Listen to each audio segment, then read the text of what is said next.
Welcome back.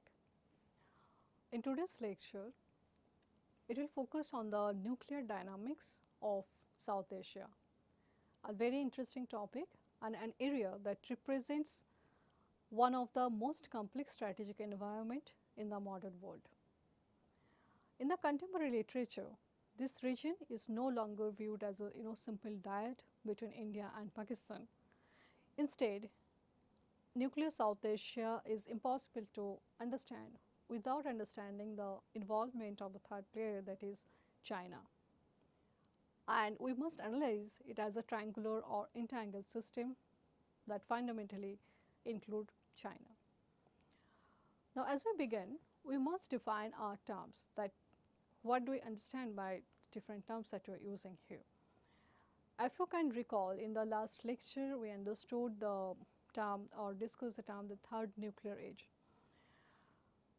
which many scholars, basically the new development that is happening since last few decades on the technological front and otherwise, is been termed as the starting of the third nuclear age. While the first nuclear age, as we have learned before, was the dawn of the nuclear bomb, and the second was the this bipolar tension during the Cold War. Now, this third age is defined by the multipolarity and the entanglement of the security concerns. In this context, a strategic move by one state such as China modernizing its nuclear force in response to the US creates a ripple down effect. India, observing China, adjusts its own posture to maintain its strategic autonomy. Consequently, Pakistan viewing India's adjustment responds in kind. Now, our goal today is to examine these interlocking layers, understand the relation, how it diets plays with each other, and how each nation's policy is a product of its specific geographical and historical security requirements. Coming to the next, to understand India's current posture, we must look at the historical drivers of its nuclear identity. Now, India's path has been characterized by a long period of strategic patience. The Sub-74 peaceful nuclear explosion was primarily a demonstration of technical capability. But the decision to move towards a declared nuclear status in 1998 was a response to a deteriorating regional security architecture or environment. A primary catalyst was the memory of the 1962 border conflict with China and China's subsequent nuclear test in 64. For Indian policymakers, the nuclear option seen as a necessary insurance policy against external coercion or aggression. However, as noted by researchers, India's program was never rapid crash program. Instead, it was a modernist, scientist-led endeavor that prioritized civilian political control and a slow, calibrated development of delivery systems. Now, this strategic restraints remains a hallmark of the Indian approach, where the arsenal is viewed not as a tool for war fighting, but as a political instrument meant to guarantee the nation's sovereign space and to stop the war, as it should be. Coming to the concept of doctrine of credible minimum deterrence, in 2003, India formalized this nuclear doctrine, establishing a framework based on no first use and credible minimum deterrence. The NFU pledge is a significant commitment to crisis stability. It signals to the world that India will only utilize nuclear weapons in retaliation for a nuclear strike on its territory or forces. The second pillar, that credible minimum deterrence, suggests that the India does not seek to match the arsenal size of its neighbors. Instead, it seeks to credible force, one that is survivable enough to ensure a massive second strike. The 2003 doctrine updated the 1999 draft by specifying the retaliation would be massive to cause unacceptable damage. Now, this is a signal meant to ensure that the cost of a first strike against India are prohibitively high. Crucially, the doctrine also places the button firmly in the hands of the civilian leadership. the Nuclear Command and Control Authority, chaired by the Prime Minister. It is the sole body authorized to order a strike, ensuring that the military objectives remain subordinate to political judgment. Now coming to the next, while much of the Western discourse remains focused on the bilateral tensions between India and Pakistan, contemporary Indian strategic thought is increasingly characterized by a China-centric in orientation. In academic circle, this is increasingly referred to as the primary dyad for New Delhi. As China continues to modernize its nuclear forces, transitioning towards highly mobile, road silent missiles and advanced sea-based assets, India has sought to ensure that its own deterrent remains technologically relevant and strategically credible. Now, this shift in the focus is most tangibly observed in the development and deployment of the Agni series of missiles.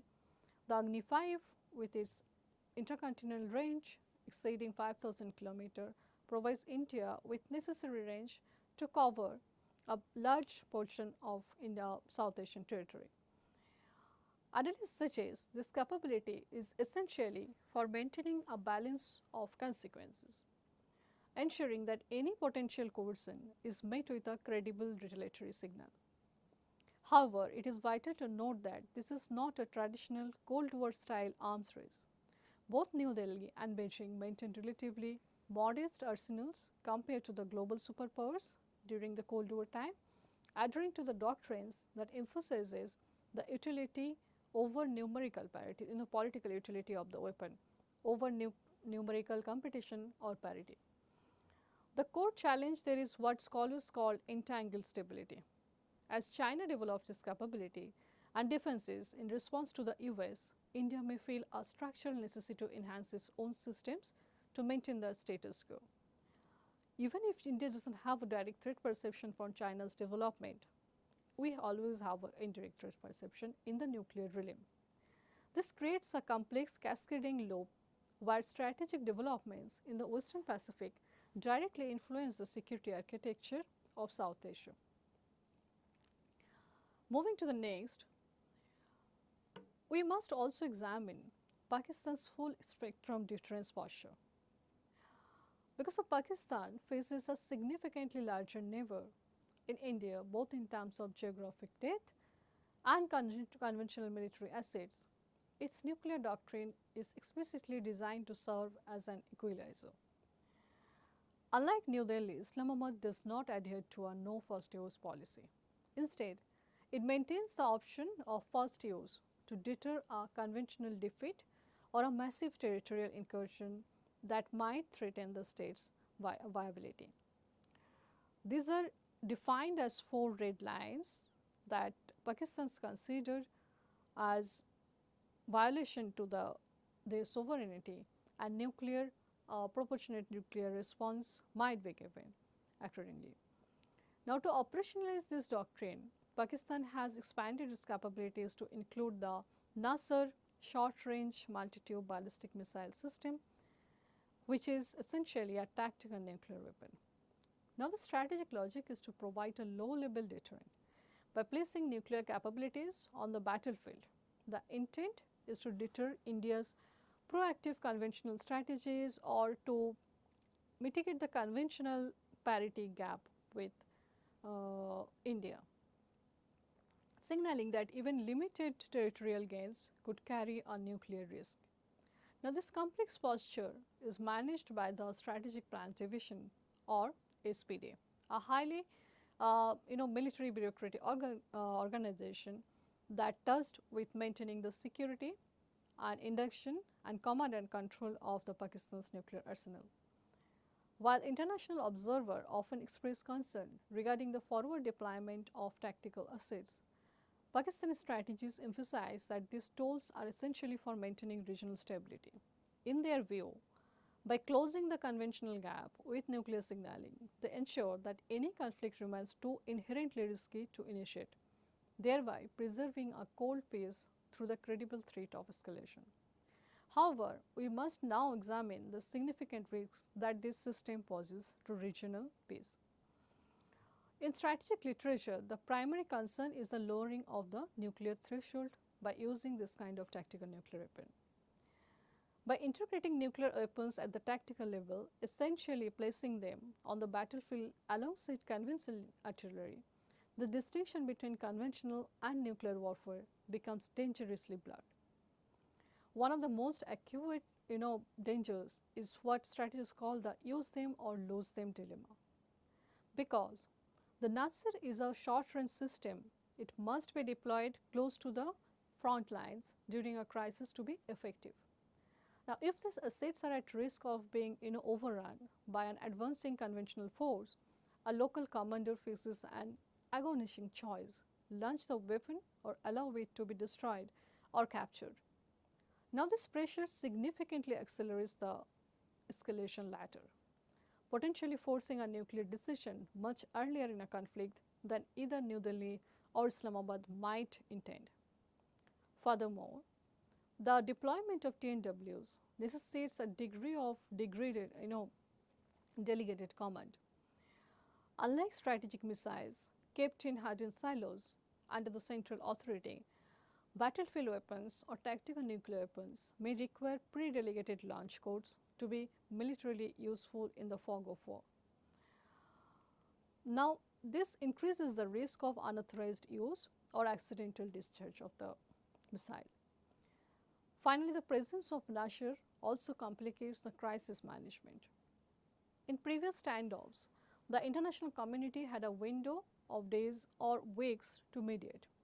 However, with tactical assets in play, the decision time for ladders shrinks to hours. A conventional strike by one side could be misperceived, or there can be misjudgment by its tactical nuclear force, triggering a retaliatory strike. Now, this suggests that while the Nasir aims to deter war, according to the Pakistani strategies, its presence makes any conflict that does not break out far more difficult to contain, creating a fragile peace that rests on a hair trigger. Now, coming to the next, a central concept in the South Asian studies is the stability-instability paradox. Through this theory, it suggests that while a nuclear weapons makes a major war unlikely, they may inadvertently create space for lower level conventional skirmishes or sub-conventional frictions or instability. The logic is that states might feel bold enough to engage in limited conflict, believing in the nuclear ceiling will prevent the situation from escalating into a total war condition. Now, the 1999 Kargil conflict is a classic example of this paradox in action. It was a localized war that occurred even as both states were recently declared nuclear powers. As Samit, in case of, if we refer to the few authors or scholars who has researched on this field, they have noted the crisis was managed and contained precisely because both leaderships understood the catastrophic risk of escalation. Now, this paradox highlights a cold peace where the threat of the bomb prevents a final decisive war, but does not necessarily resolve the underlying political and territorial disputes that lead to the periodic border friction. Coming to the next, the safety of nuclear weapons relies on what Peter Frever calls the always on never dilemma. The weapons must always work when ordered by the proper authority, but never be used by accident or without authorization. India has historically solved this through a demeted posture, as we have learned before, that where nuclear warheads are stored separately from their delivery vehicles. This ensures absolute safety and prevents a hair trigger alert status during the peacetime.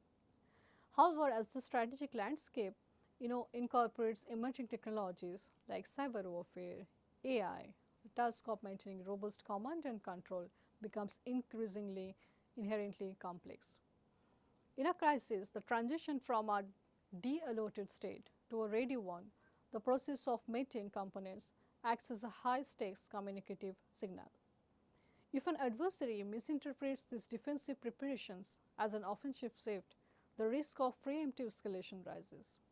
Consequently, ensuring a survivable, redundant and technologically secure command and control infrastructure is vital to India's credible minimum deterrence as the physical arsenal of nuclear weapon itself. Coming to the naval dimension of it, the Arihant class of submarine for India, achieving a survivable sea-based second strike, uh, that why this kind of weapons are necessary in case of South Asian context, whether it's development in case of India or the development that is happening in case of China to complete a nuclear triad, or as Pakistan claims the nuclear triad that they have, which is a questionable thing till now if we really analyze their uh, capability in case of sea-based deterrence. Here we will transition towards the sea-based deterrence represent the most structural, as we have learned before, the most vital element of nuclear deterrence, because essentially in case of a declaratory policy like India and China of no first use, it ensures we have an effective second strike capability. Now, it is also a significant structural shift when it comes to Southern Asia's strategic stability. With this operationalization of Arihant class and the upcoming classes of nuclear submarine, India has effectively closed the triad, a milestone that transform its nuclear posture from just one of recessed deterrence to an assured second strike capability. For a state adhering to the no first use policy, this kind of nuclear triad is very essential. Also, the ocean provides the ultimate sink for survival, unlike land-based silos or airfields, which are increasingly vulnerable to high precision counter-force strikes. Submerged SSBN remains a silent and survivable platform that guarantees retaliation. Also, why the land-based or air-based asset might not come as across as very survivable asset in case of first strike, because they are vulnerable to any kind of first strike, whereas the nuclear submarines are not. Also in this context, we have to understand one of the concept or a very general misconception when it comes to nuclear submarine is a nuclear powered submarine and nuclear submarine. In case of the submarines which are capable of carrying nuclear arsenal or nuclear missiles, they we generally address as nuclear submarine. This can be powered by nuclear energy or otherwise, whereas not all the nuclear powered submarines are capable of carrying nuclear weapon. So, there is a very we have to be careful how we define this kind of submarines, as that not all nuclear powered submarines are nuclear submarine or capable of carrying nuclear arsenal. However, coming to the topic, the naval dimension introduces a profound paradox in the command and control structure. While the land-based forces can be maintained in a dematted state, keeping warheads under civilian custody separate from the delivery vehicle, the operational requirement of this kind of SSBN necessitate mated system. This shifts the always or never dilemma towards the always side, requiring a degree of pre-delegated authority to the naval command that challenges the traditional models of absolute civilian oversight. Now, this regional move toward the sea is not occurring in a vacuum. Pakistan is actively seeking sea-based parity through the development of the Babur 3 submarine launched cruise missile, or SLCM as we say it, attempting to mitigate the own first strike vulnerabilities. Simultaneously, we must account for the rapid maturation of China's nuclear triad. China currently maintains a robust sea-based fleet with its Type 094 or Jin class SSBNs armed with JL-2 and JL-3 and upcoming classes of intercontinental submarines, intercontinental missiles.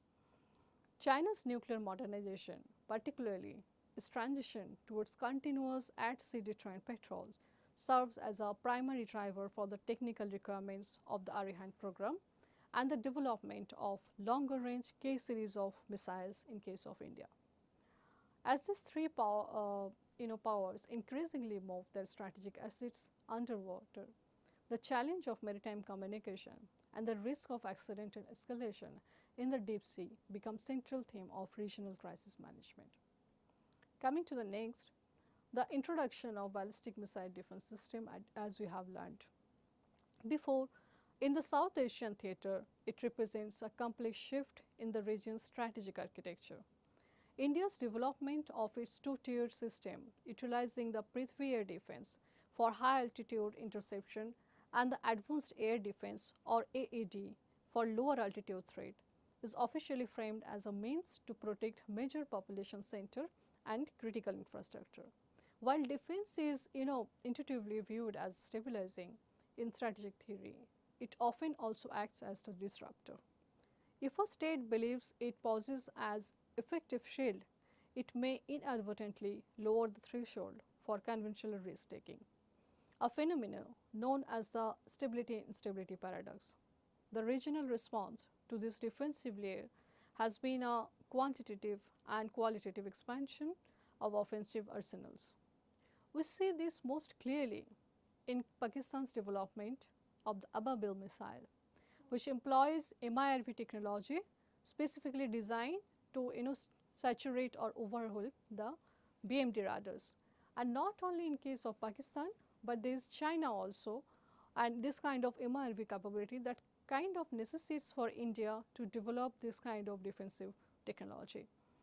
Also, however, any analysis of regional BMD must center on the rapid advancement in case of China also. China has successfully tested the land-based mid-course interceptor and is operationalizing the HQ-19 system, which is providing a sophisticated capability against medium-range ballistic missile. For India, China's shield complicates the credible minimum deterrence posture as it raises the requirements for what constitute as assured retaliation strike capability. The broader regional implication is a move towards a defense offense spiral. Yet, as noted by analysts, there is a counter argument for strategic reassurance. For Indian leadership, a functional BMD provides critical thinking time during a crisis by reducing the use it or lose it pressure. The fear that a limited strike could decapacitate the command structure, BMD may actually allow for de-escalation by ensuring that a massive nuclear response is not the only immediate option available to the Cabinet Committee on Security. Coming to the conclusion, the nuclear dynamics of South Asia are a complex reflection of region's geography and the historical background.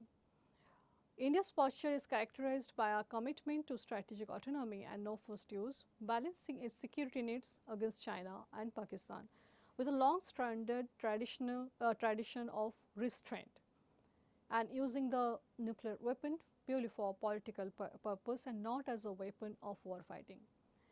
Pakistan in turn utilizes its arsenal to maintain a full spectrum deterrence and with a first use policy, deterrent against conventional superiority of India.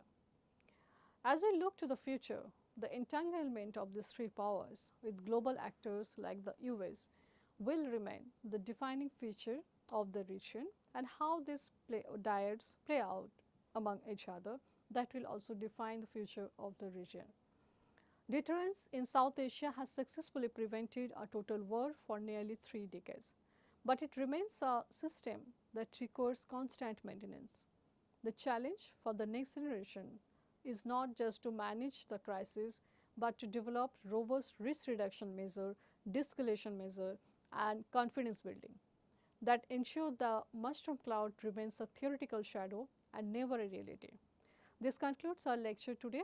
Thank you for your time. In the next lecture, we will move to the next unit of this syllabus. Thank you.